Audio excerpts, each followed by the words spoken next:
आज आपण मऊसूत तिळाची वडी कशी बनवायची ते पाहणार आहोत। खूप सोपी पद्धत आहे। त्यासाठी आपल्याला तीळ घ्यायचे, 1 वाटी एवढे तीळ कमी फ्लेमवरती चांगले खमंग भाजून घ्यायचे।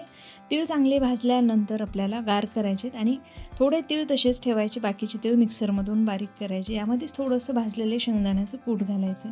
आता आपल्याला जेवढे तीळ घेतले तेवढाच बारीक चिरलेला गूळ घ्यायचा, पॅनमध्ये घ्यायचा आहे। त्यामध्ये थोडंसं तूप आणि अगदी 2 चमचे पाणी घालायचं आणि कमी फ्लेमवरती गूळ वितळवून घ्यायचा।